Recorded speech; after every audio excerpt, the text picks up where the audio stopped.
Welcome back to sold-out Gamble Pavilion for the start of Big Monday. Syracuse and UConn. The starting lineups brought to you by Advil. For Jim Boeheim, it's Lloyd Moten, Jackson, Wallace, and Reeve Snyder. Jim Calhoun of Connecticut said his biggest concern was how the Huskies would match up with Wallace, averaging 17 points and 9 rebounds per game. And for Coach Calhoun and the UConn Huskies, ranked number 2, Sheffer and Ollie the backcourt, Marshall, Allen, and Knight across the front line. A big question about Connecticut at the start of the season was in the middle, but Travis Knight has erased that question mark. He really played great in their last win over Seton Hall. 17 points, 14 rebounds, Sean. The big dilemma facing Connecticut, can they handle Wallace inside, because they are not strong defensively on the interior. Syracuse controlled the tip, and right off the tip, Lawrence Moten hit the pull-up jumper, and the Orange off to a 2-0 lead. This is the first time Syracuse has ever played at Gamble Pavilion. The Big East formed in 1979-80, and in every year since then, when Syracuse has played Connecticut, it's been at the Hartford Civic Center. This would be great if all the Big East teams had environments like this. This is college basketball. Donnie Marshall missed a 3, rebounded by Moten, who went over the 2,000 career point mark in the win over Providence on Saturday. Will ultimately become the all-time leading scorer in the history of Syracuse. He's got to catch Derek Coleman, and he will. Moten, along with it, rebounded by Knight, coming off the double-double against Seton Hall that Dick mentioned on Saturday night. A lot of confidence in Knight. Right now, Syracuse playing man-to-man defense. I think we'll see him play a lot of zone tonight, though. Ray Allen, sensational sophomore, down the lane and got the bounce. He's a tremendous driver. He can also make the open shot. A big-time scorer. And there's the 2-2-1 press that could create havoc for Syracuse. Both coaches said a key to the game tonight would be how Syracuse handles the Connecticut pressure. That time handled well, but Moten had it blocked underneath. A held ball, and UConn will inbound. You must finalize, attack the pressure. Syracuse has decided they're going to attack the pressure. They're going to bring it right to them. Here it is, a look over the top. They're going to throw the ball right over the top of the front 2. There it is on the wing. And there's the bounce pass to the diagonal man. You want to attack pressure. You don't want to retreat. The block by Ray Allen is 10th of the year. Knight and Reeve Snyder going at it inside. And Allen was on the sideline as he handled the pass in the corner. Sean, I like this team better than last year's team. Last year, I thought with Daniel Marshall, a little bit one-dimensional. Guys would stand and watch. They would become the Kodak man. And the emergence of Travis Knight make them better, and the maturity of their perimeter people. Those 3 factors. Wallace got the bounce, and Syracuse leads 4-2. Big-time player, has really improved his consistency. Donnie Marshall gave it to Kevin Ollie. Now Marshall didn't get the bounce. Rebounded by J.B. Reeve Snyder. Donnie Marshall, good inside-outside player. Knocked down 4 threes in that close game with George Blaney's Seton Hall team. Donnie had 24 points in the win, 86-81. Seton Hall led late in that game. Syracuse getting better and better with the emergence of Lloyd at the point. Wallace. Well, Coach Calhoun was concerned about Wallace, but not from beyond the 3-point line. I was going to say, are you serious? He's knocking down trifectas?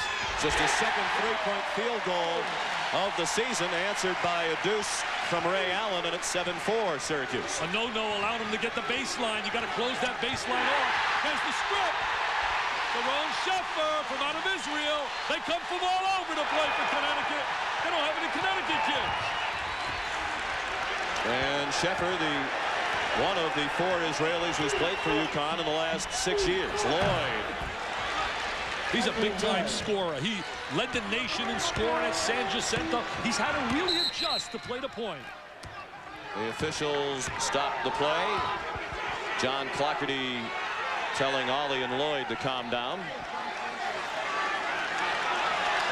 Last time Syracuse played a game on the UConn campus, 1972. That was in the Hugh Greer Fieldhouse that still stands next door. That was before Jim Boeheim was the head coach. That was before you were born. Almost. I tell you, you can feel the electricity here, the excitement, the adrenaline is flowing.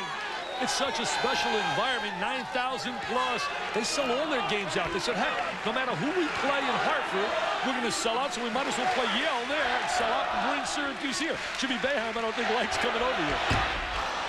Sheffer, the miss, rebounded by Moten. Of course, the logic being that this is a tougher place for the visiting team to play. Jackson missed from long range. Wallace had it taken away by Ollie. Then he stumbled. And a foul called by Ted Valentine. Ted Valentine, Dan Chrisman, John Clockerty, the three officials working the game. Connecticut feels they can rebound. Jim Calhoun told us before the game, he said, I think we can do well on a glass. There's Knight. His timing not there. There's Ollie, and there's the grab. There's the knockdown. First foul of the game against John Wallace of Syracuse. 9-6 Orange, 16:23 left in the first half. Oh, nice dish by Sheffer. And Allen was fouled by J.B. Reef-Snyder. Good penetration, break the defense down, get in a gap to seam, and dump it to the scorer, Ray Allen. He becomes next in line to the throne of being stars. You talk about guys like, well, Cliff Robinson and Chris Smith. You think of Scotty Burrell. You think of Donyell Marshall. And now, hello, Ray Allen. And some UConn followers think Allen has the chance to be the best of that bunch. And Coach Calhoun says he really has the qualities that are a combination of all those fellows you mentioned. He's so explosive. He can score from the perimeter. He can drive. If you looked at his minutes last year, Sean, the points he put on a board were just incredible. And there's that 2-2-1. I never liked to attack 2-2-1 when I was in school and coaching. I would have rather attack full court, trapping pressure. That retreating pressure becomes a nuisance. John Wooden utilized it for years at UCLA. Wallace, nice pass, and Reef-Snyder missed the bunny. You got to convert that. You can't miss that. Great entry inside. Excellent interior look by Wallace. On the sideline was Ollie. You and I have seen Syracuse up and down like Jekyll and Hyde. We saw them at George Washington. They really didn't play well. And then we saw them play brilliantly against, well, Arizona. Kind of start we anticipated tonight. It's Syracuse by 1. Sean, we're going to take a look right now at the 2-2-1 press. Here's a look at the 2-2-1 press of Connecticut. One guy back. Look at the excellent spacing that Syracuse has. And that's perfect. And then you want to throw the ball over the top. You want to get the ball over the top of that pressure. And they drift to the wing. Freeze it. Right there. See, now you got the pressure beat. He's going to drive here. And they're going to look for this guy right here diagonally. There comes the post move diagonally. But there was the good defensive stop. But that's the way you want to attack it. Get it over the top of the back line. Syracuse leads 9-8. We've played 4 minutes and 20 seconds. Each team shooting 50% from the floor to this point. Wallace tried again to feed Reef-Snyder. Was batted out of bounds by Travis Knight. Travis Knight, though, is turning his head. He must midpoint. He must see ball, you man. They're catching him now staring at his man, and that's why Wallace tried to take advantage of it. I like the way Wallace is active. He is really active inside. Zone defense now, 2-3. Should get some gaps. Moulton, a streaky long-range shooter, Sean.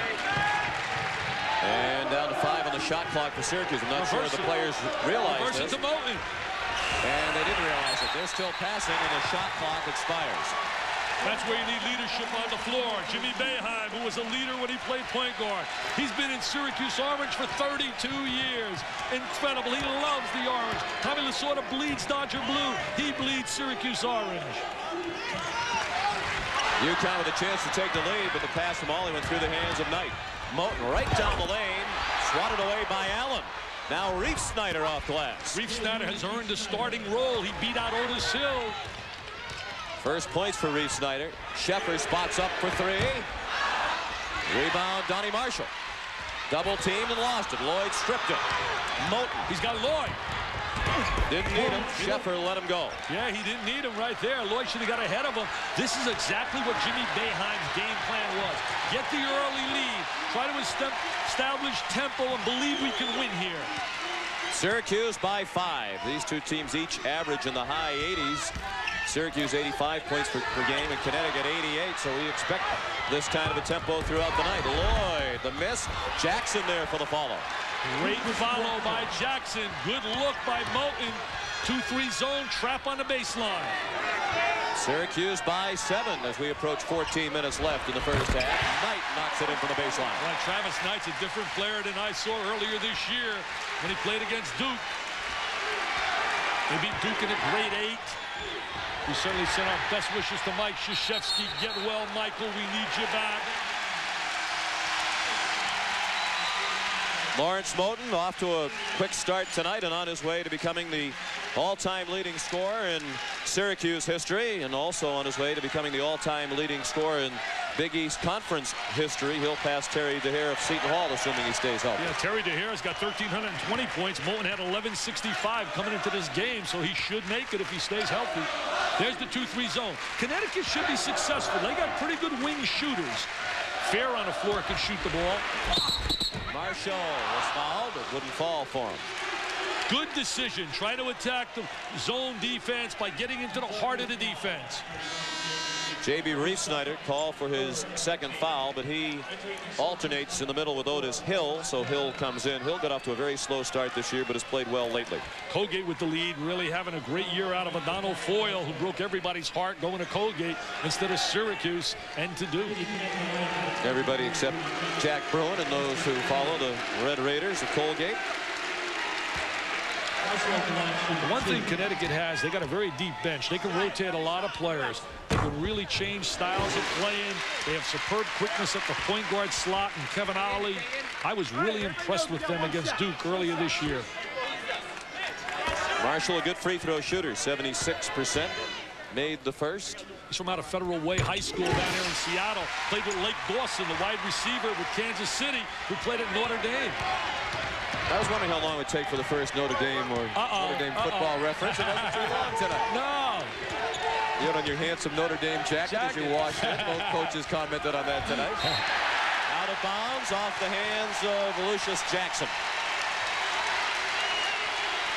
Jimmy Boeheim, he's been maligned many a time by many a Syracuse fan, and I don't understand why. When you think about the success, the wins that he's had in his career have just been incredible. The number of 20-game seasons.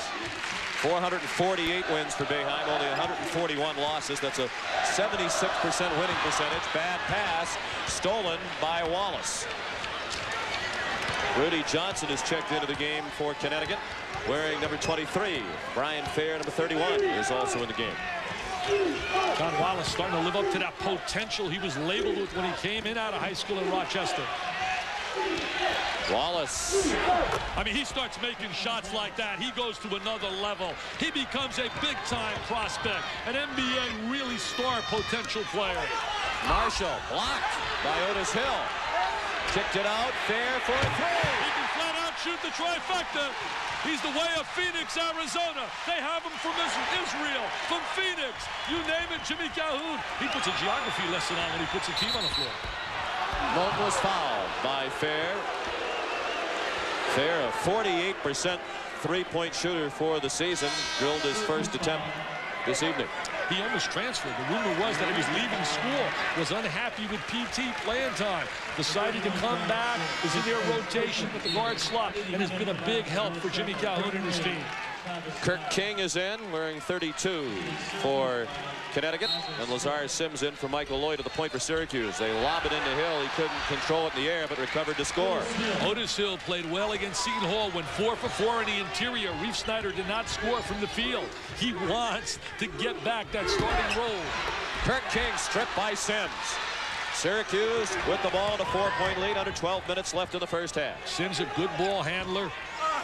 Wallace on fire, 4 for 4 from the floor. He has 9 points. And it's inside, outside, Sean. He's doing it both places. Really demonstrating a lot of versatility and quickness and agility around the basket. And there are 34 NBA scouts here tonight. 25 NBA teams represented because the CBA All-Star game is tomorrow night just down the road in Hartford. Oh, I thought they came to see me. I was shooting before the game. Marty Blake said he liked my stroke. And why not? It was very impressive. You were treating the student section to your talents. There's that 2-3 zone. Fair can become big against this zone. He can make the open shot. Sheffer. Syracuse with great hands on defense underneath, and that time it was Jackson who intercepted, and then he was fouled on the floor by Kirk King. Connecticut had that big win on January 16th when the women's team beat Tennessee and the men's team beat Georgetown with Allen Iverson, who got hurt, unfortunately, for John Thompson.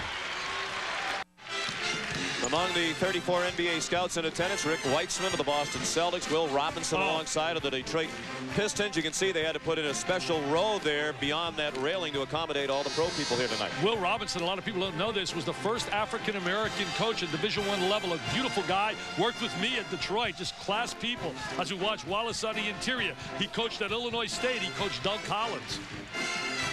And now we're going to watch him on the perimeter. There's John Wallace. And the scouts are jotting their notes down and say, wow, look at that ability. Why couldn't I play like that, Sean? Yes, well, you probably could, Dick, if you were a foot taller. Wallace perfect, 4 for 4, 9 points. Syracuse is a team at 63%.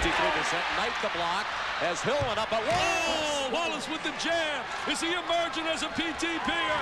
A prime time player. He likes the mega lights, and all the scouts are here drooling. Largest lead for Syracuse, 8 points, nearly midway through the first half. Connecticut has not led in the game.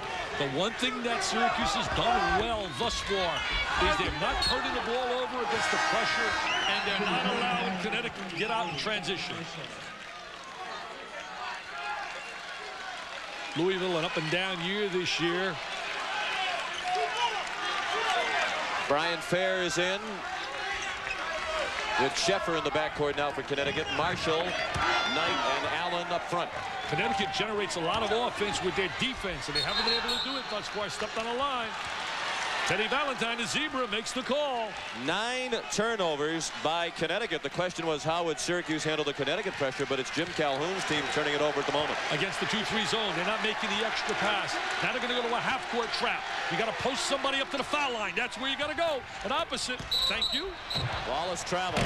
He finally made a mistake, Sean, but they were perfect in the way they were attacking it. Jim Boeheim, he had 9 seasons winning 26 games or more so far at Syracuse.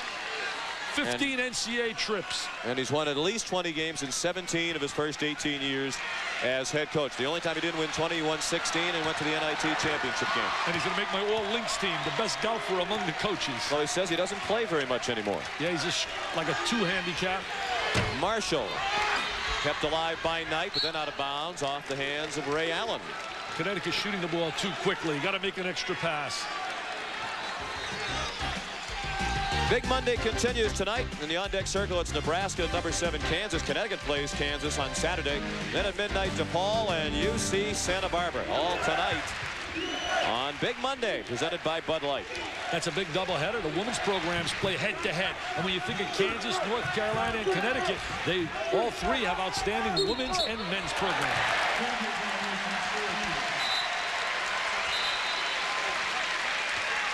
Another turnover by Syracuse, the 6th for the Orangemen.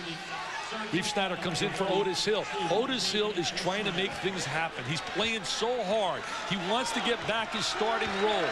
His intensity, and he's really busted his gut. A little down now, sitting next to Jimmy Boeheim. Syracuse by 8, 9:40 left in the first half. These two teams split their 2 regular season meetings last year. Nearly a steal by Moten.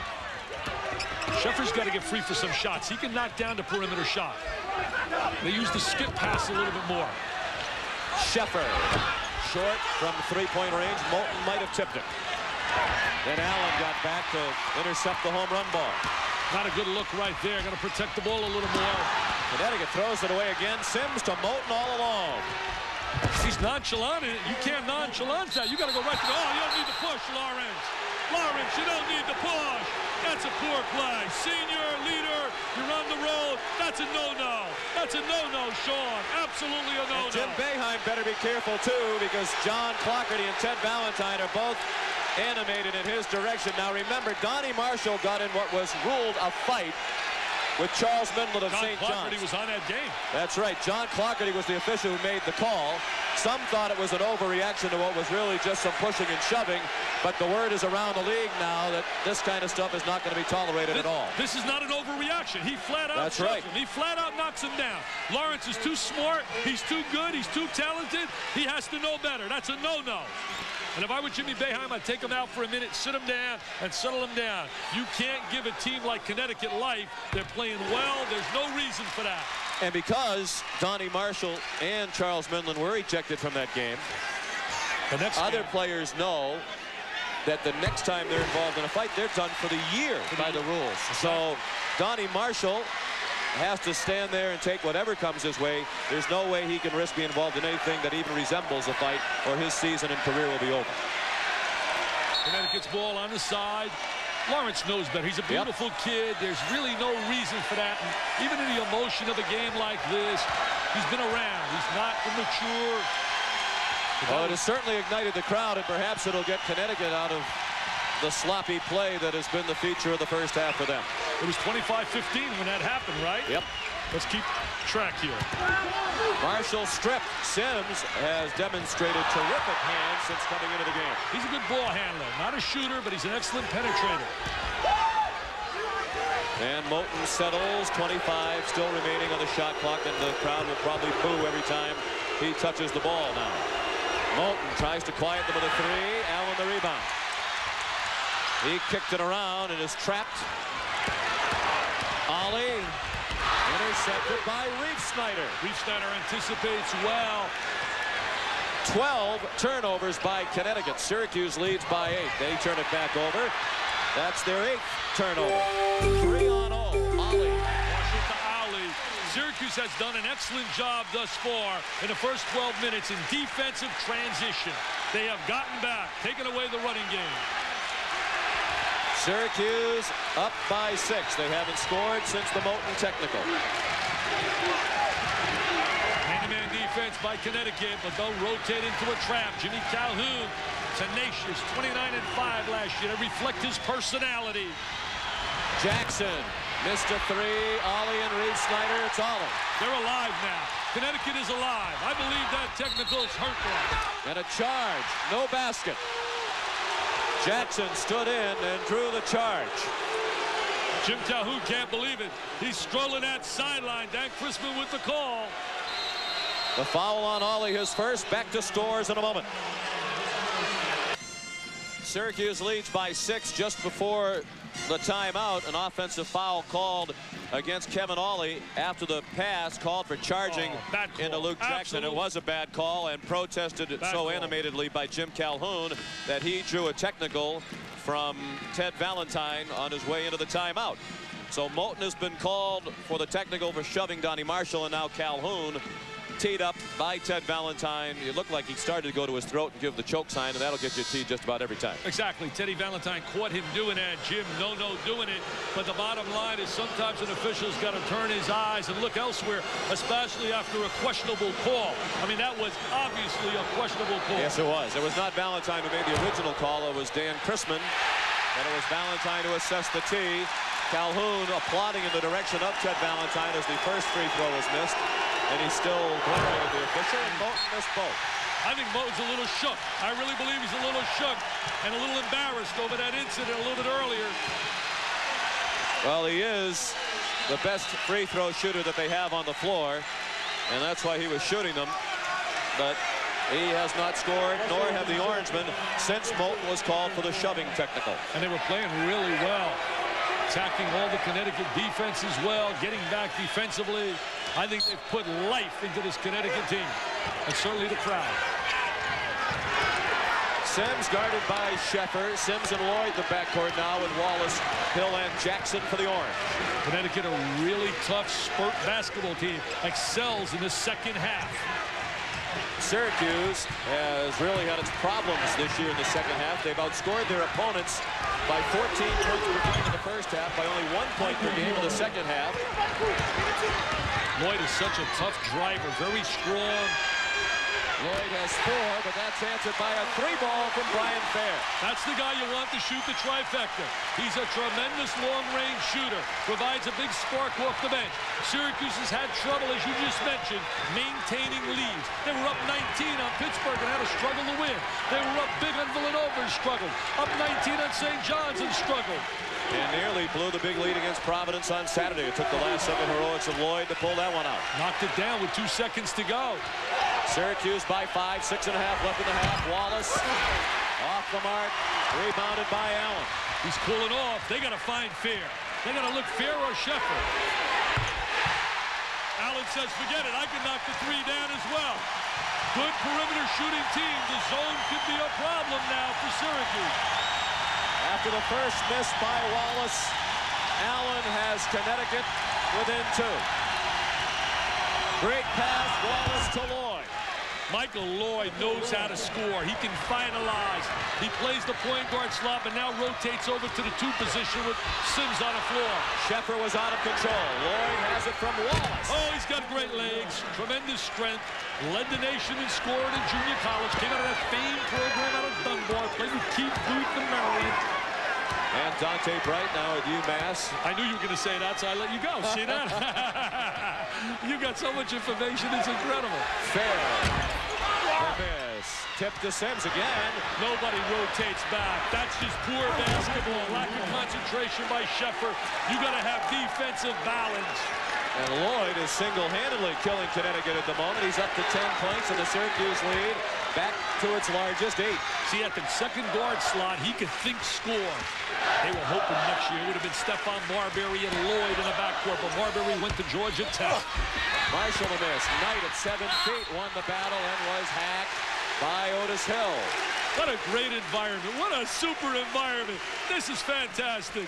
It is deafening in here. You can understand why they think this is more of a home court advantage than the somewhat cavernous Hartford Civic Center. Connecticut in the rankings released tonight, still number 2, the only undefeated team in Division I among the 302 Division I schools. Syracuse remains number 6 this week, and this is the battle for first place. There will be one unbeaten team in conference play after tonight, and Syracuse hopes that there will be no undefeated Division I teams when this one's over. A salute to Miami. Leonard Hamilton winning 3 in a row. Doing a great job this year with a team a lot of people didn't think would do this well, but Pope is playing well. And, you know, you take a look at Georgetown with such a young team playing without Allen Iverson, only played limited minutes. They challenged Villanova, almost came back and won that game, John Thompson's club. Kirk King back in for Knight. Knight's free throws ended a 6-0 Syracuse run. And the lead for Syracuse is 6 with 5 minutes left in the first half. King gives him a better pressure team. King is an active player, good legs. He said when he came back to the campus after the game at Signal Hall, there were banners all over. He said he couldn't believe the excitement at his door. Wallace, followed by Hill. Otis Hill, he wants playing time. The quickest way to a player's heart. Put him on a pine and make him all Pine City. From the corner, an air ball thrown up by Rudy Johnson. And Syracuse will inbound.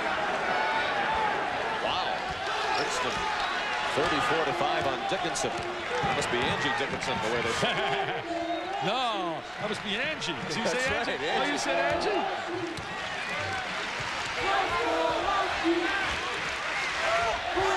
4:20 left in the half.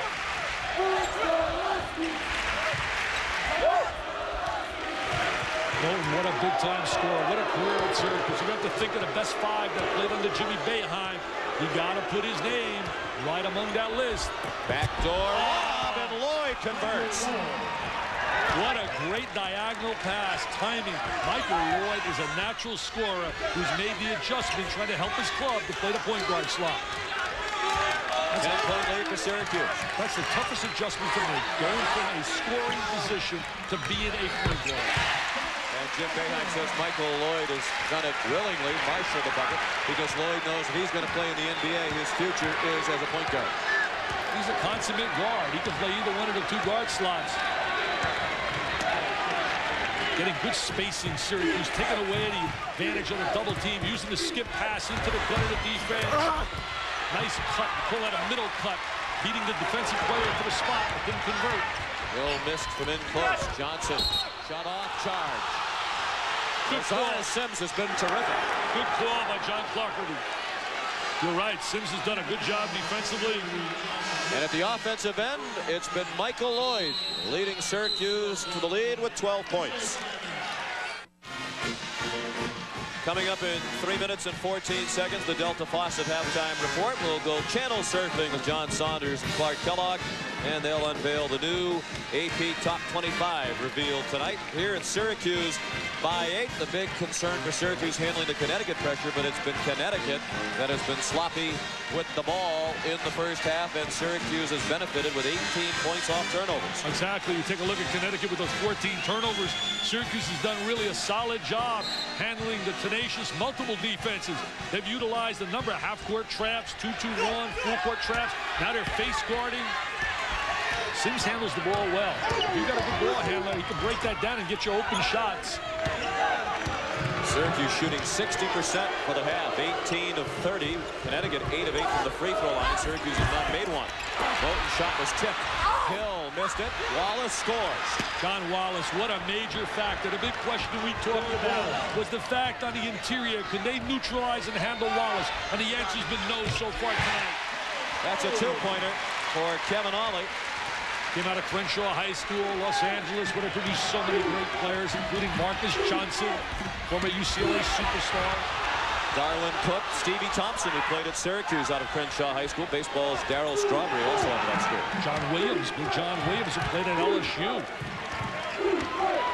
2:20 left in the half. Otis Hill's got to be careful of the moving screen up on top. Wallace traveled. Handling a double team is really important for star players, learning how to recognize it.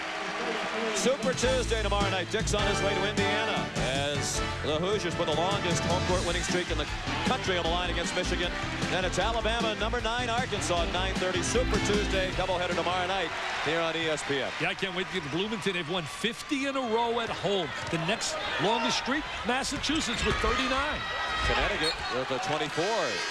Oh, let's say home winning streak on the line here tonight. I promised Jim Calhoun and I promised Lou Perkins. I promised I wouldn't do it, but I have to do it. Massachusetts, Connecticut, that's a must game. Yes, so close to each other. Come on, Jimmy Calhoun, give us that game. Let it happen. The fans want it. All the players want it. We want it. John Calipari said we'll play Connecticut anytime, anywhere. So the ball is in the Connecticut court, but as yet no movement toward that matchup. Allen. That's a 3. Ray Allen stepped right in a gap against the 2-3 zone. If you could find the holes and the seams of the 2-3 and you have good open court shooters, you can really hurt it. Allen has 12 points. Connecticut trailed by as much as 10. It's down to 5. 20 seconds on the shot clock. Little one-on-one maneuvers right here by Moulton. He's changing direction well with the dribble. Hill had the pass, hit him right in the hands, and he dropped it. Connecticut to inbound. He is really struggling. He's trying so hard, Otis Hill. Jimmy Boeheim said, be patient, be patient. Otis says, my fault, my fault. 10th turnover by Syracuse. Syracuse wanted that big lead because Connecticut's so effective in the second half. Hill, the reach around and the steal. He took it away from Donnie Marshall.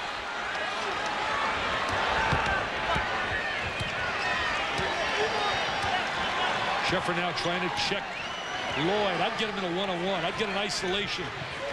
Lloyd is so strong with his dribble. And Wallace traveled again.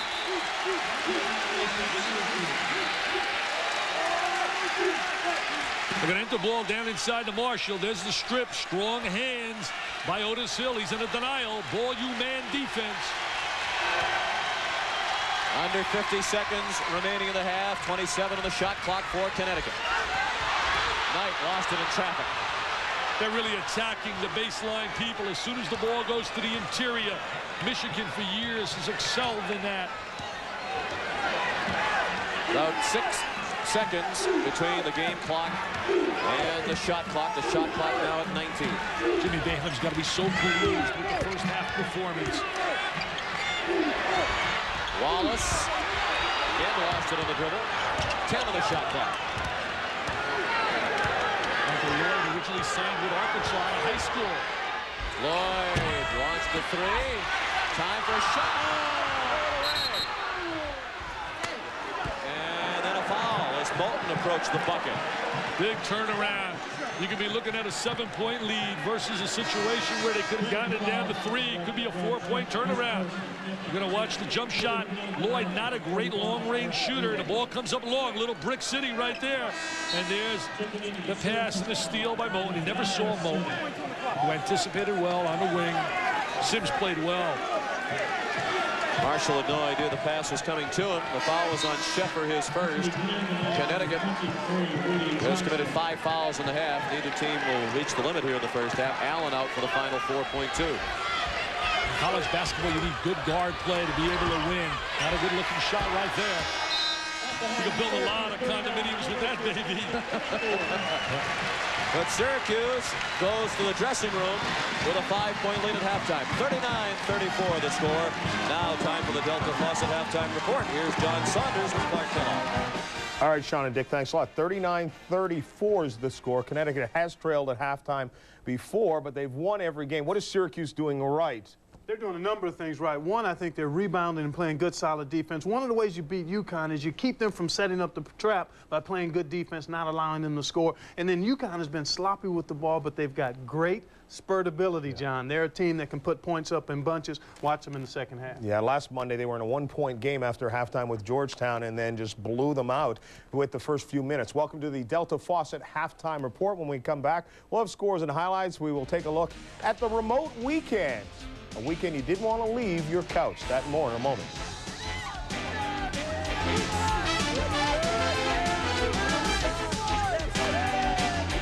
ESPN's NCAA basketball, brought to you by Chrysler, the new Chrysler Cirrus Sports Sedan, and by the Discovery Channel. Explore your world.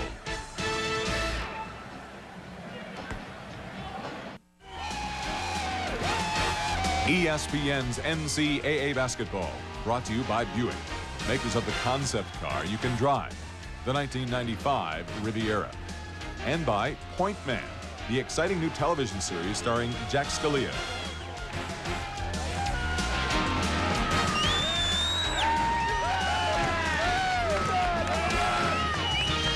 Welcome back to Scores Connecticut. Sean McDonough with Dick Vitale at halftime in the battle for first place in the Big East. Syracuse leads Connecticut 39-34. A look at statistics from the first half.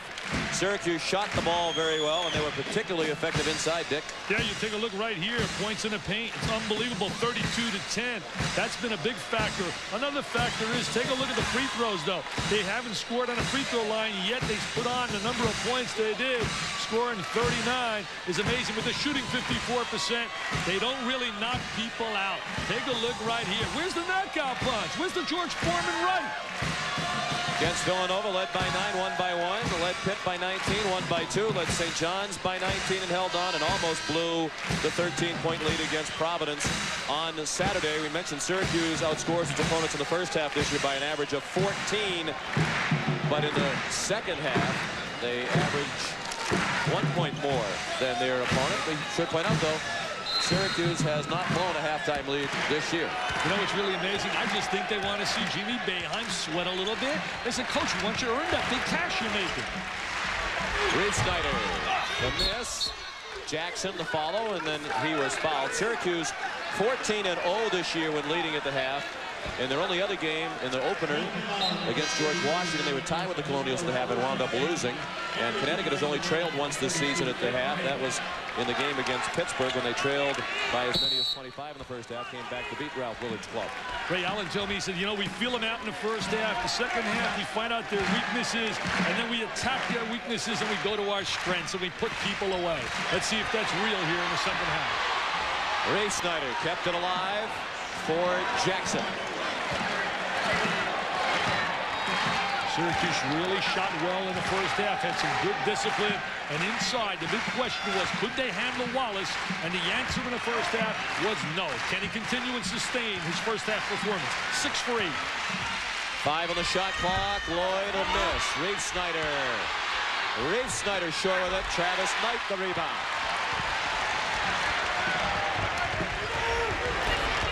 Ollie back for Allen. That's just unselfish basketball. You make the one extra pass, you get your teammate an open shot. Kevin Ollie, a solid point guard. Superb quickness, crushes the ball really well. He's the point of their half-court trap. Allen is 14 to lead all scorers. Wallace too strong. Jackson, nicely done.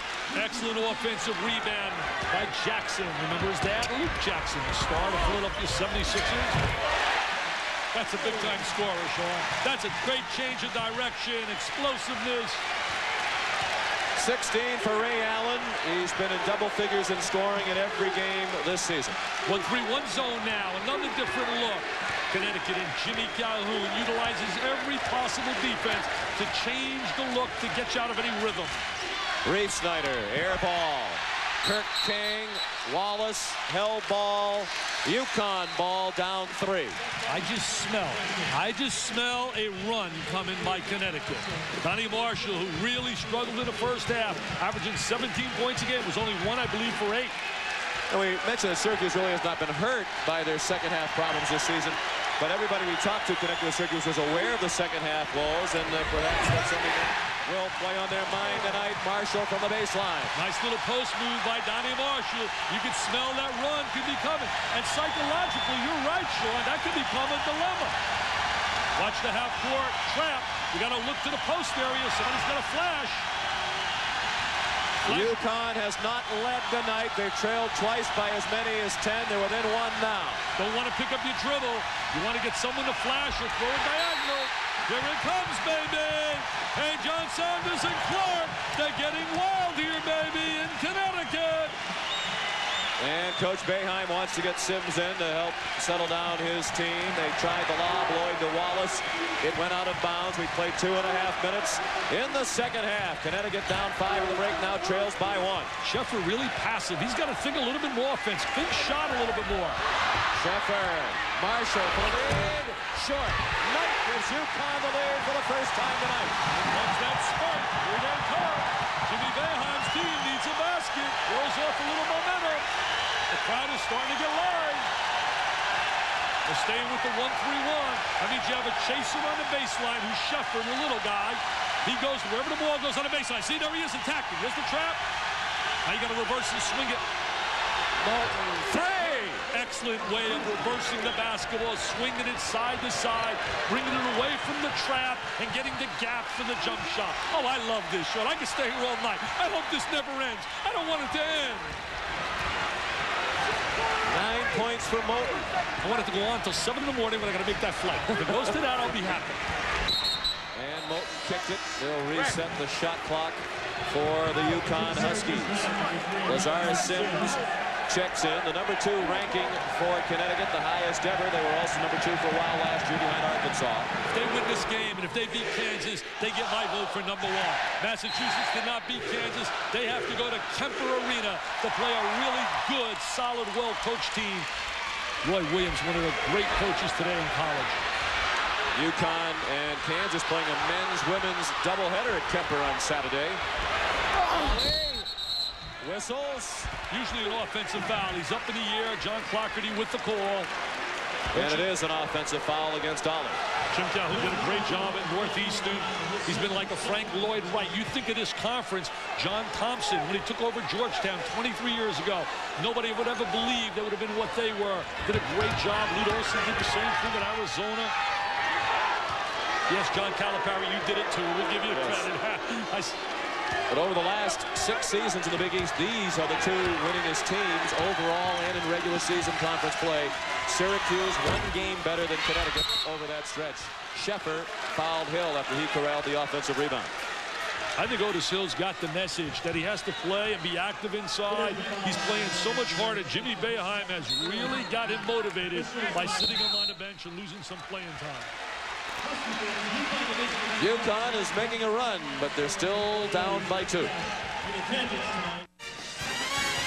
Welcome back to Storrs, Connecticut, where Dick Vitale and I are envious of that man's hairdo. We take our hair off on the all-Kojak team and salute to these teams that are combining to play a very entertaining game here tonight. Yeah, really exciting basketball. It hasn't really been well played in the first half. A lot of mishandling of the basketball. But you see so much intensity and emotion and tough defense.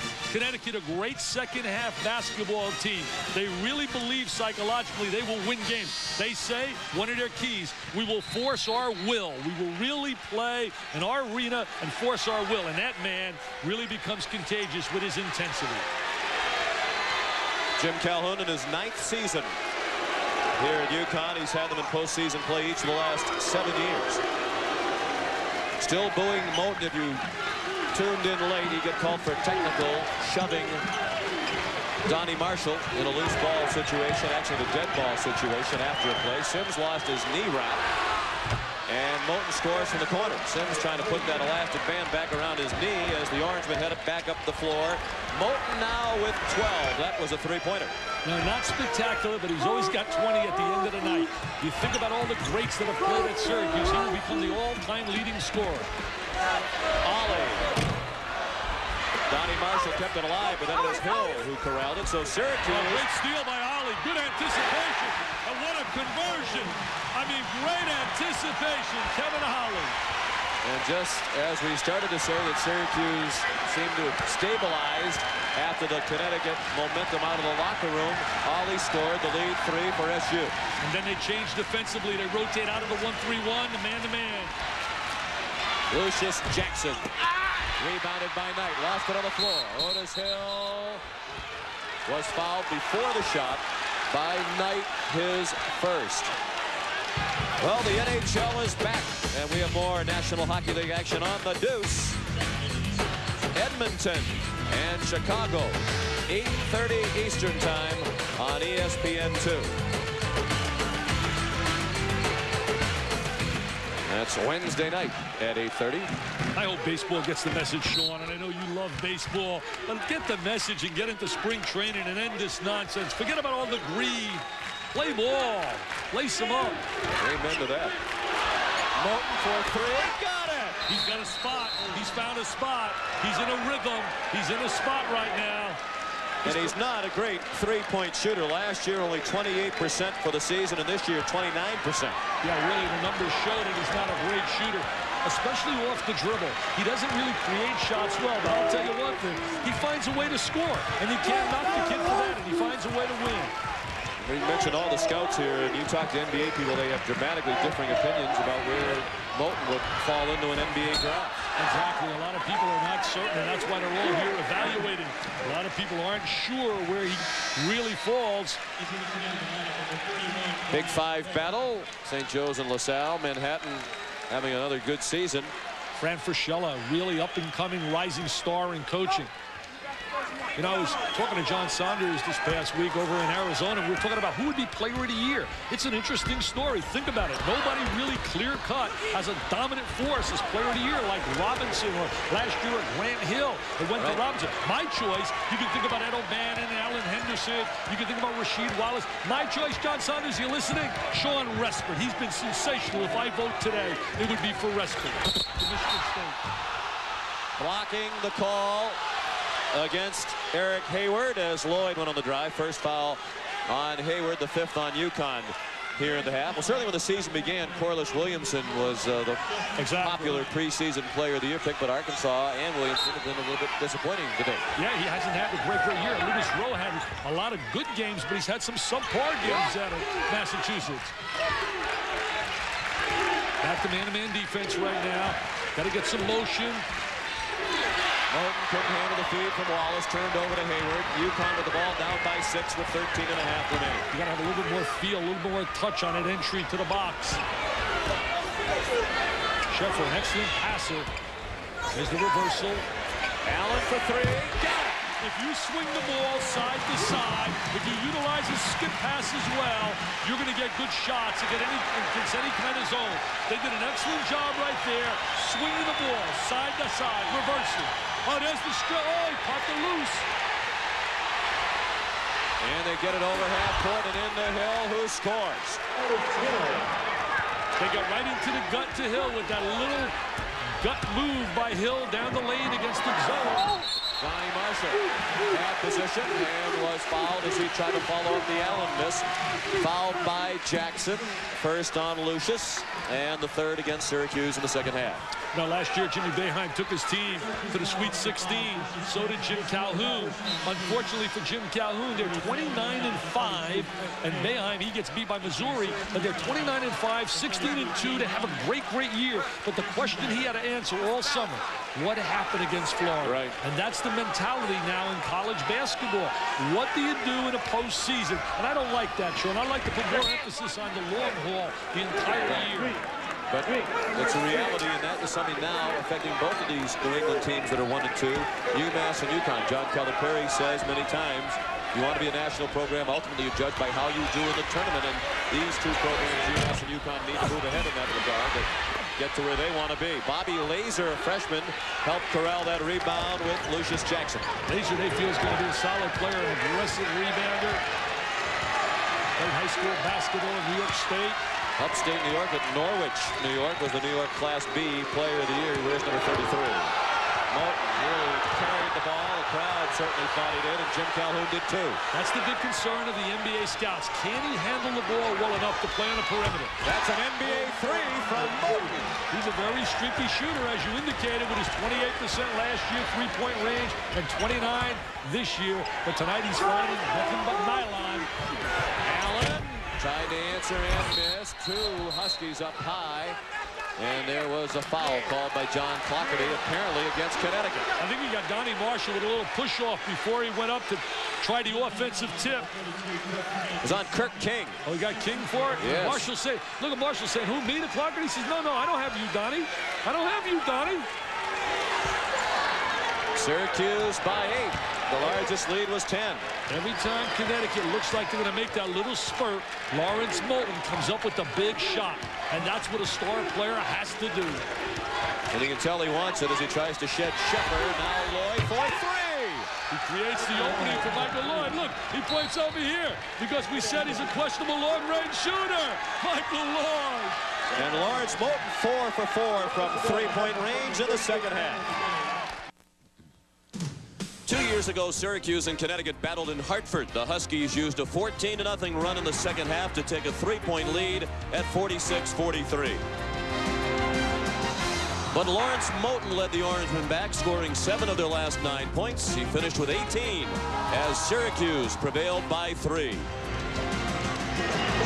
And Moulton is trying to do it to the UConn Huskies again here tonight. He's 4 for 4 from three-point range in the second half, 18 points for the game, and he continues to move up the Big East Conference all-time scoring ladder. He passed Billy Curley tonight to move into 4th place all-time in Big East Conference games, and they estimate in late February he'll move past Terry DeHare to become number 1. And all 3 guys ahead of him are all wearing that NBA uniform, making some mega dollars. Connecticut facing its largest deficit, 11. Allen and Knight, nicely done. Nice diagonal pass. Allen with that good creativity, and now they go back to the 2-2-1. Syracuse is going to spread the court. Pass deflected, but it wound up in the hands of Hill. They look to trap Hill. Syracuse really getting into all the good spots against the pressure. Jackson fired an air ball, but Moulton there to track it down. The rap on Syracuse is not playing with a true point guard, but this kid here, right, Michael Lloyd, has really taken on the challenge and has done a really solid job for Syracuse. Now, I don't know if they realized the shot clock did not reset. Moulton just looked up at it and fired one at the buzzer. There was an air ball from Jackson, so they did not get a fresh 35, and Hill called for the foul 90 feet from the bucket. Yeah, silly foul right there. You don't want to create a foul situation. Just adds to the situation of getting them into the bonus. 2 fouls on Hill and just the second against Syracuse in the half. You know, Moulton returns this year as the second leading scorer of active players. Sean Respert was #1. In fact, if I had to think of my all-Syracuse team, you got to think of Billy Owens, Derek Coleman, Ronnie Cycli, and in the backcourt, I'd go with Moulton and Sherman Douglas. Those would be my 5 Orange men. The all Boeheim 5 since he's been coaching. I left off some great players, too. Pearl Washington, Roosevelt Bowie, Lewis Orr. Dave Bing.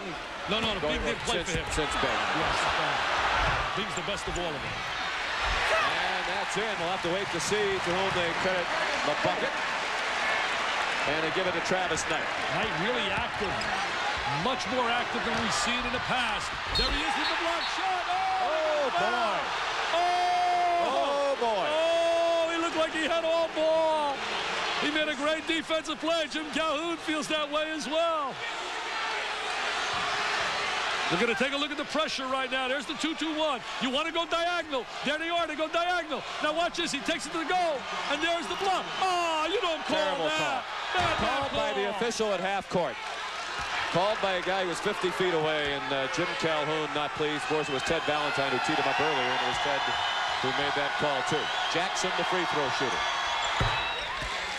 Syracuse by 9, approaching the midpoint of the second half. 6 points tonight for Lucius Jackson. What big plays those become. Just big momentum stoppers.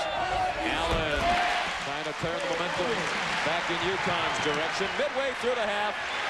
21 points now for Allen. The lead 7 for Syracuse. Under 10 minutes remaining in stores. Jackson. Controlled by UConn. They want you to shoot the ball quickly. Syracuse throws it right over the top of the pressure. Marshall, air ball from three-point range. And Knight was fouled on the floor by Jackson.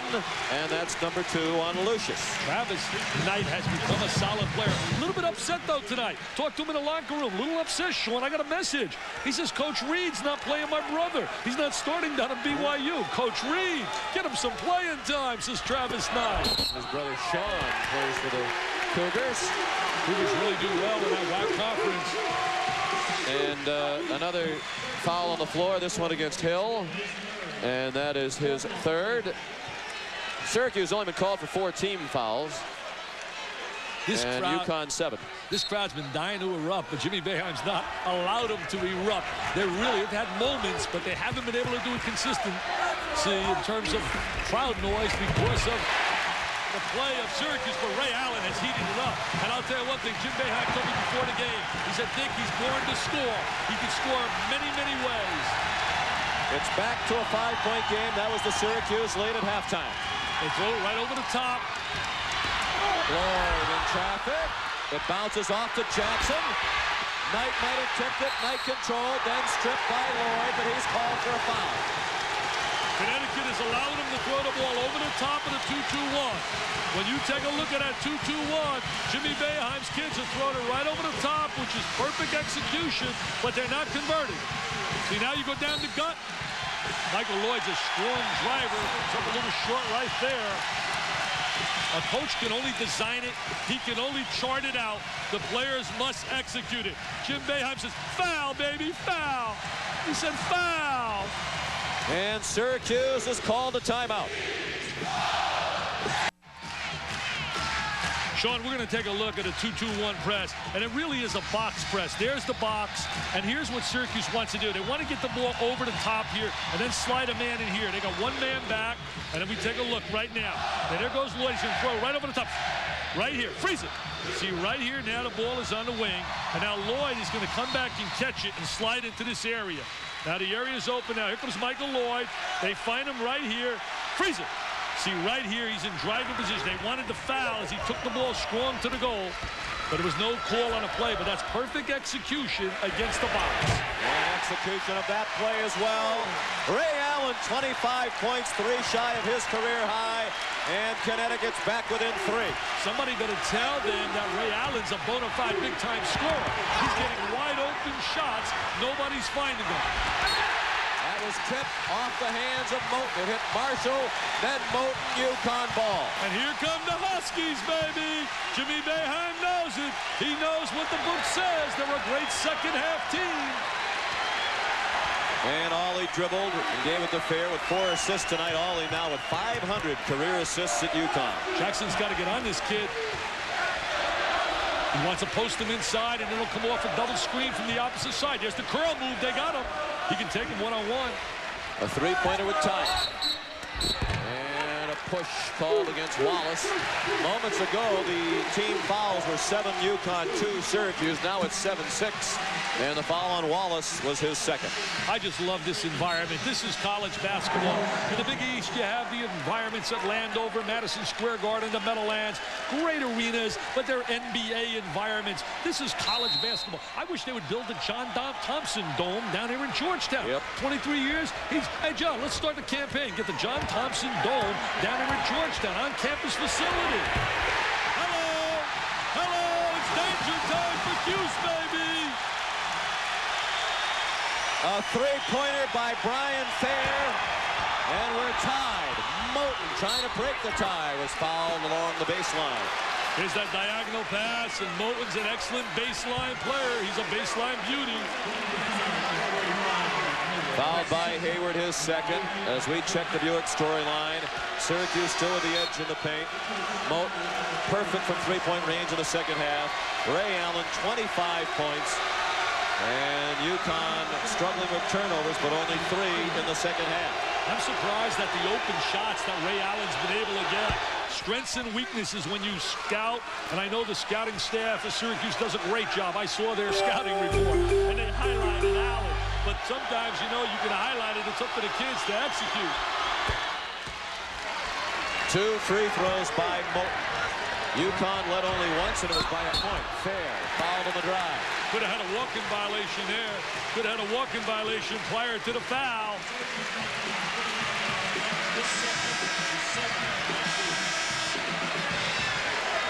It'll be a 1-and-1 opportunity for Brian Fair. I was studying the numbers a minute ago of Jimmy Boeheim. They're just amazing. When you think about 9 years, averaging 26 W's, you think about his record in the NCAA, going to the Final Four. Well, the final game at Indiana in '87, 15 NCAA berths. He had 10 years in a row and was finally broken with that probation there that they had, and they had to regroup from that, and he and his staff didn't cry about it. They picked up the pieces, Bernie Fine and Coach Morgan and Mr. Boeheim, and they've regrouped, and they're back again. They're going to be a power. They got good recruits coming in next year. LaShawn Howard, a kid by the name of China, about 7 foot from out of the state of Illinois. And they're in a hunt right now for Wayne Turner from out of Massachusetts. Had 54 the other day, and Wayne Turner is also thinking about Connecticut and Massachusetts. 2 free throws by Fair. Third time the game's been tied. This time it's 62. Now they're going to use Jackson in the middle of the press, but you can't lob the ball. You can't lob the ball. You got to drill the ball. And plus, the receiver's got to step to the ball. Marshall spins out. Allen got a hand on the rebound and also committed the foul. Allen on the steal. Marshall perfectly set up for a 3. It rimmed around and out, and Allen committed the foul, going over the back of Wallace. Big turnaround. A receiver's got to step to the ball. Take a look at it right here. Now the ball's thrown in the middle. You float it up. He's like a defensive back, Ray Allen. He spots it, he anticipates, and makes the steal. Hey, we spoke to Skip Holtz, fine coach here at Connecticut football, former Notre Dame assistant. And son of Lou. Yeah, he's here telling us things are going great. He loves this place. And they're talking about going to Division 1A in football here at the University of Connecticut, building a stadium in Hartford. Well, Lou Perkins has done a great job wherever he's been as athletic director. Wallace, 69% free throw shooter. Made the first of a 1-and-1. Syracuse reclaims the lead. They've really neutralized Wallace in the second half. He was such a dominant performer early in the game. Now it's 14 points, but the first 9 of those came very quickly. Syracuse on the line, an improved basketball team, but Connecticut's been perfect tonight on the line. Jim Boeheim upset. He thought Sims was at the table and should have been horned in, but they did not allow the substitution. Life doesn't get easy. Every game is mailbox time. It's a lead knocker for Jimmy Boeheim. He said, "When are they going to give me an easy game?" Ollie in for Marshall. That's where Donnie Marshall's so effective, even though he can step out and knock down the 3. But he's got the great body, the good jump hook, seals off the defense. Don't want to pick up that dribble. Lloyd was double-teamed in the trap and used the timeout. 64 all. This has been everything we would hope for from UConn and SU.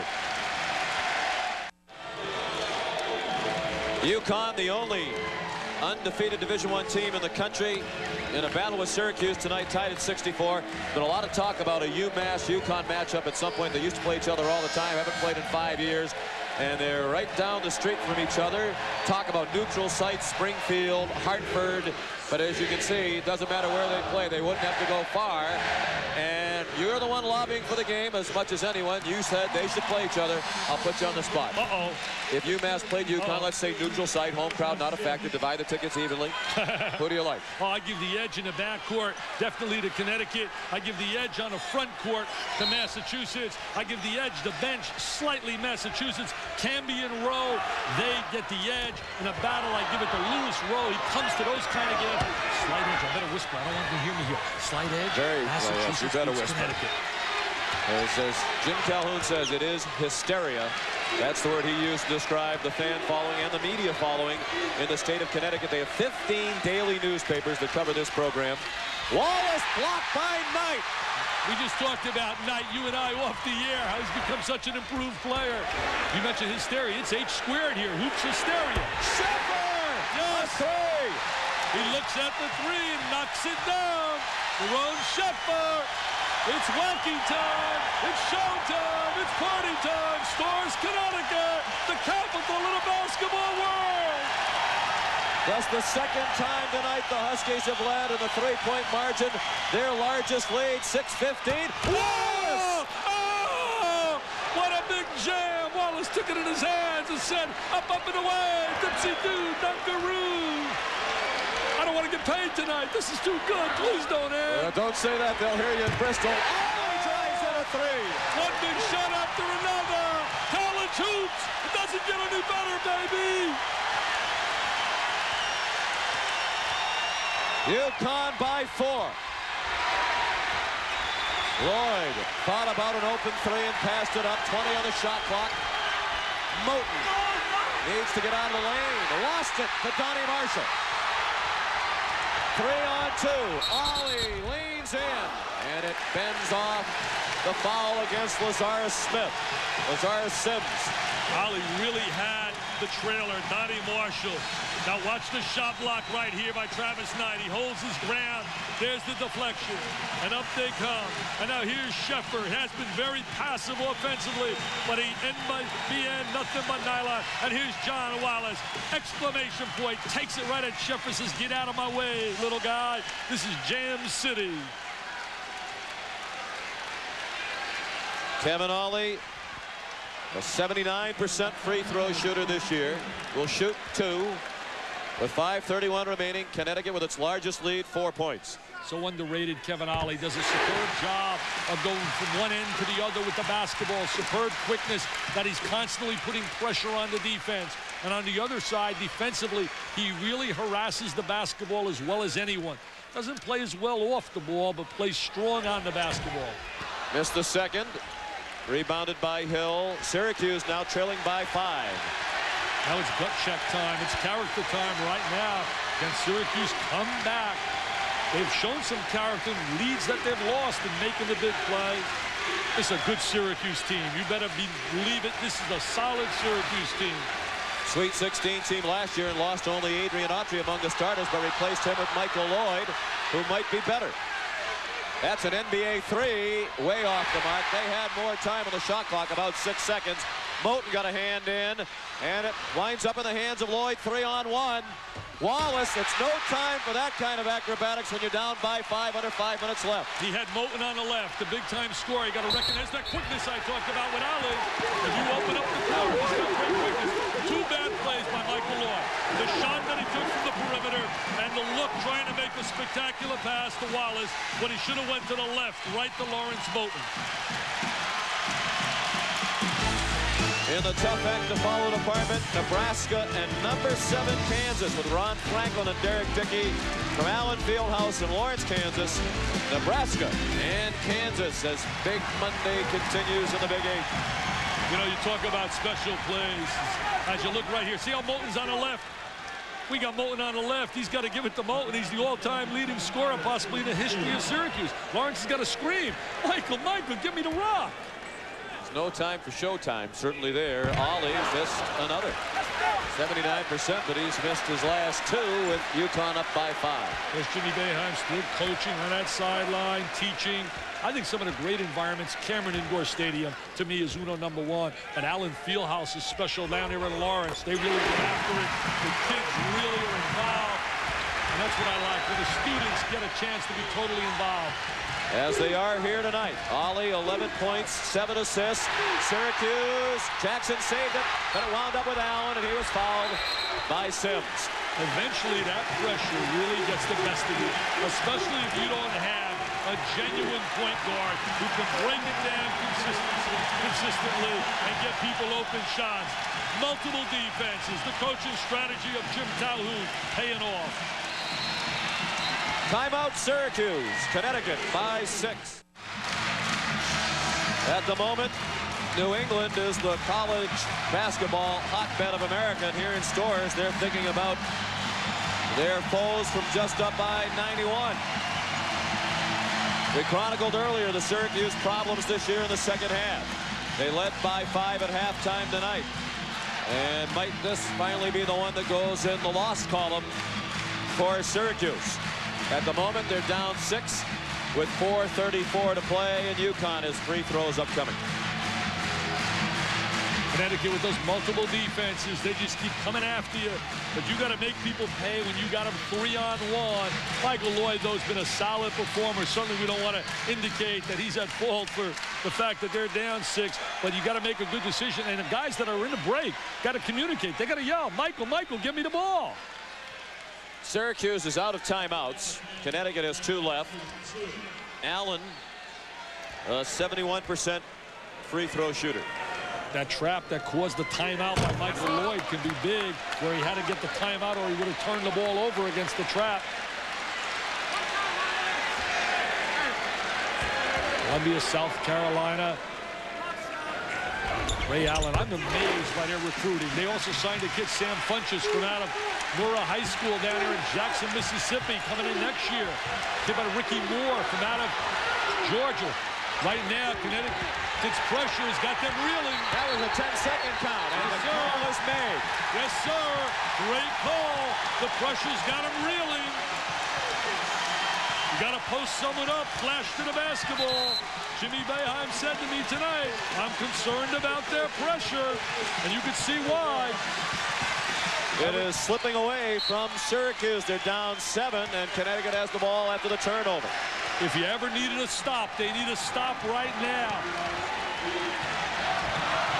Good no call right there by John Clarkerty. Knight wide open, short, and it's out of bounds off Knight. He followed his miss, but knocked it out. Good defensive play by Michael Lloyd. He came in and really harassed Knight.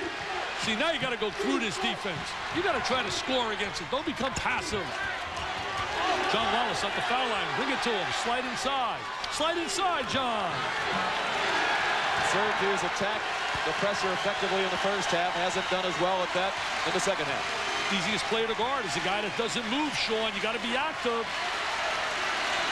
Wallace on the inside. He's got to want the ball. Moten made a tough shot. The fall away. Spinning to his left. Doesn't shock me. He's been making those his entire career.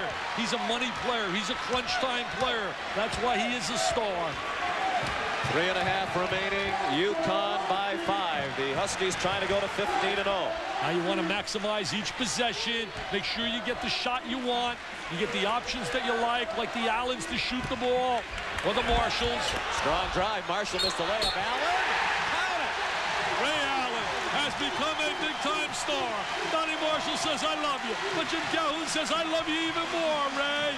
Ray, R.A. is becoming a big-time star. Jimmy Boeheim says, wow, what are we doing? No one's blocking out.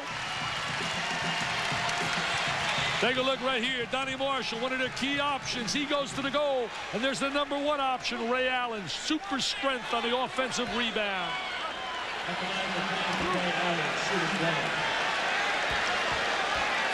Played at Hillcrest High School down here in South Carolina.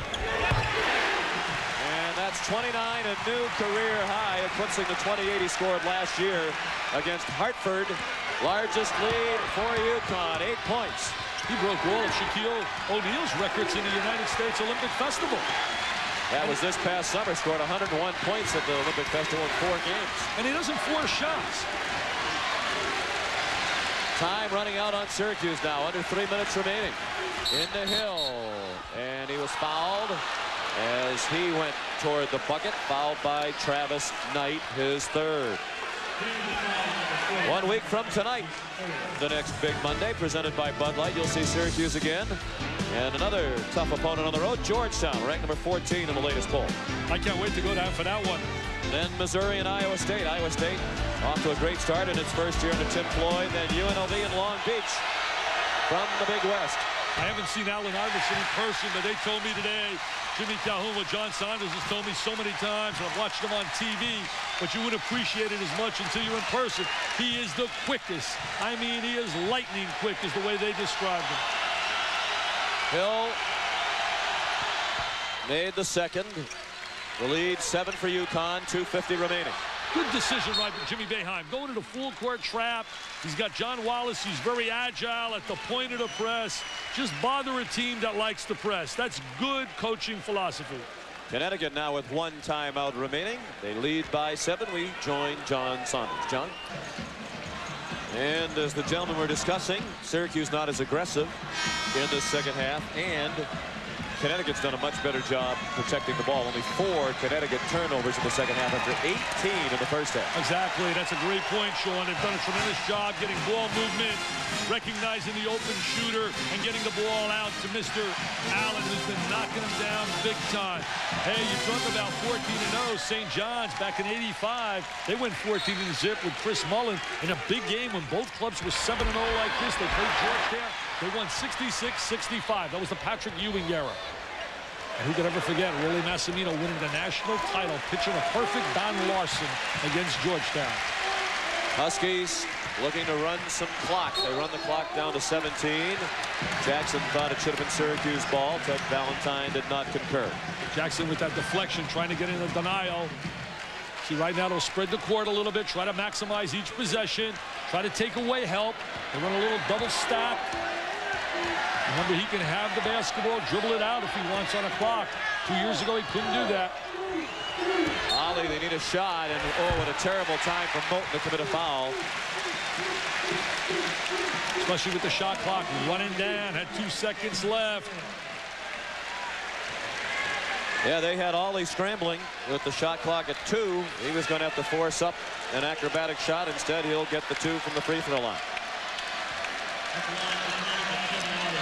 He's 2 out of 4 tonight, but ordinarily 79%. UConn as a team 68%, very ordinary, and they might have to shoot a bunch of them in the final 2:17. If I were a recruiter and I was coaching today on a collegiate level, we hear about big people. I would want to find me a true point guard who can distribute the rock, make the open shot, put pressure on a defense. I would hunt, hunt, and hunt, because believe me, you're not going to win big in college basketball today without one. You have to have that guy if you think you're going to cut the nets down and be a national titleist basketball team. Largest lead for UConn. They're pulling away. It's a 9-point advantage. Jackson for 3. Rebound Allen. And he's fouled in the backcourt by Moulton. And that's 4 on Lawrence Moulton. Dick mentioned some of the great conference starts in the Big East, including the St. John's 14-0 on their way to the Final Four in '84-85. UConn last year 8-0. Syracuse in '83-84 8-0. These two teams 7-0 this year. And generally, those teams have fared very well, as you saw in postseason play, when they've gotten off to these unbeaten starts. Just incredible when you think about the pressure out there to perform. And yet these teams year in and year out give you solid basketball programs. There's Jimmy Boeheim sees this one slipping away.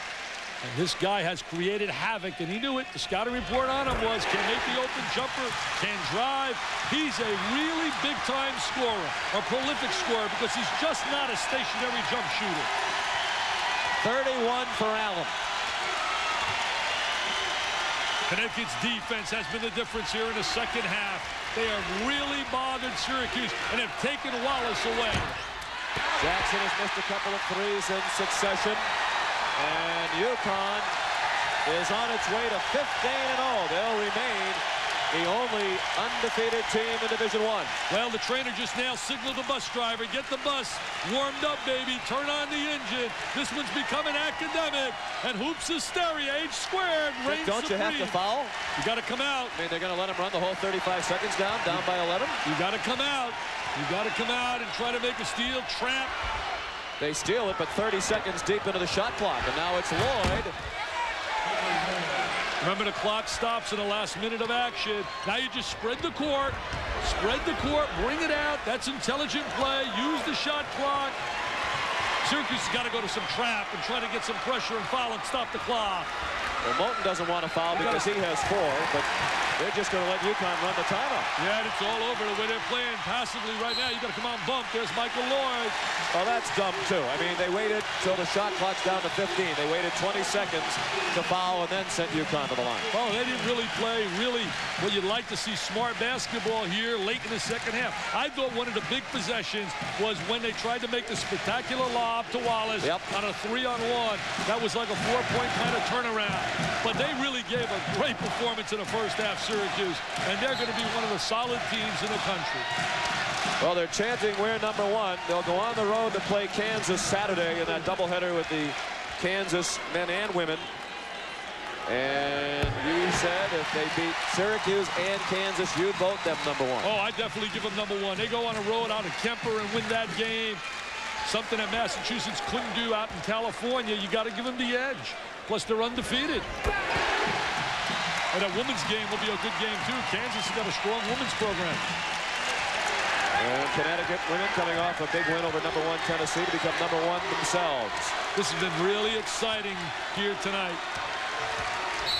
Lloyd fouled on the drive with 30.5 seconds left. It followed the pattern, though, didn't it, Sean?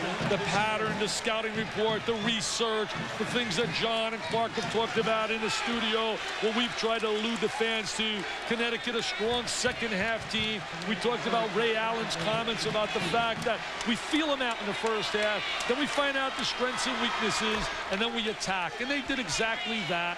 Syracuse, we talked about and documented and showed how they've allowed leads to evaporate. And tonight against a good basketball team, there was no way they were going to escape. Lloyd made both to get it back into single digits, and then Lloyd committed the foul on Sheffer. And that's 4 on Lloyd. Talk about great environments down here at Syracuse. Anytime you look at 30,000 fans, those people come out in major, major numbers supporting their Cuse. So the longest current winning streak will belong solely to Connecticut, 15 in a row.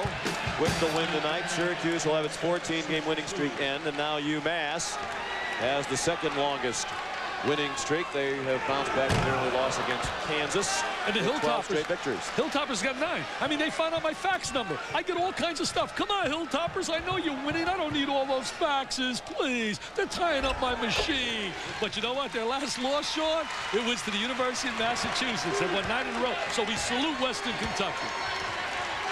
Moten, well off the mark from three-point range. Oh, no, here it goes. Hello. A little layup. He wasn't going to showboat. Do a little class. Another W. Connecticut marches on in their quest to be #1. Final 10 seconds from Gampel Pavilion.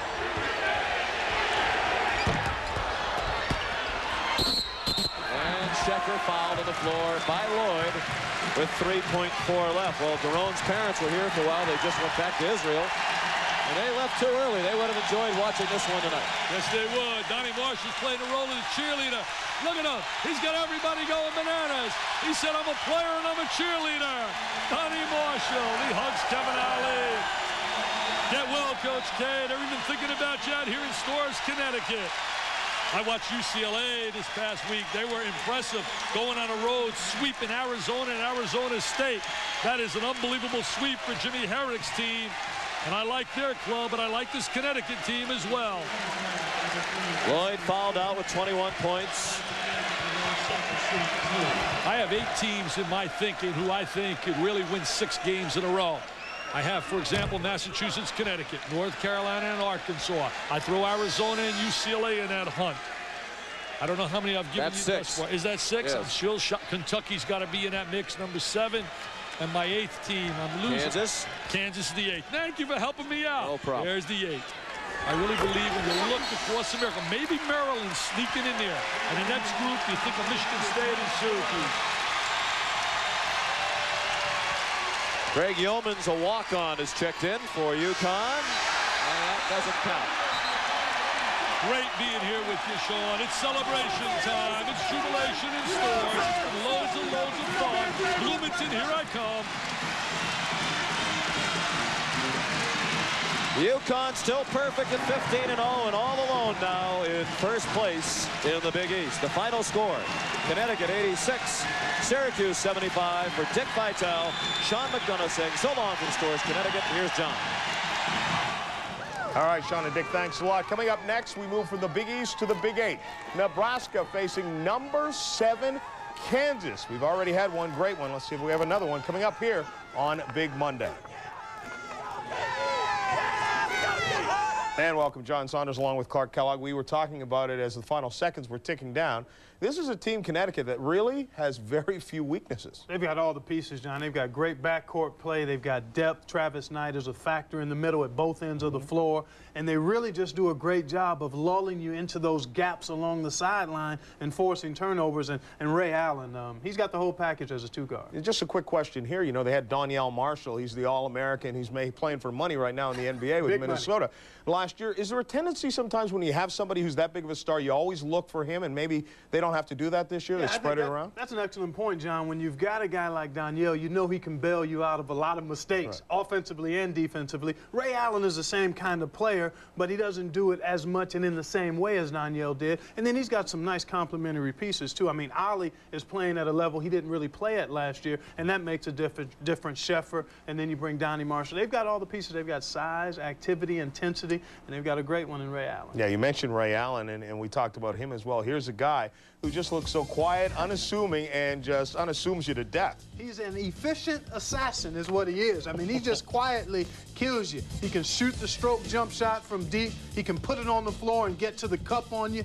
And he's always under control. That's what you really like about this guy. He's under control. You know, he averages 4 offensive rebounds a game as you see him getting the second shot there. And from the guard spot, you won't find many guards in college or pro basketball giving you 4 offensive rebounds a night. Yeah, Ray Allen with a career high tonight as Connecticut knocks off Syracuse to remain unbeaten and in first place in the Big East. For more on the game right now, let's go out to Dick Vitale. Dick.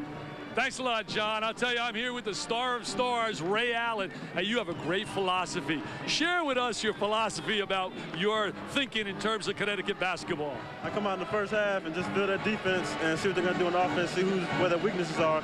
And in the second half, I just exploit them.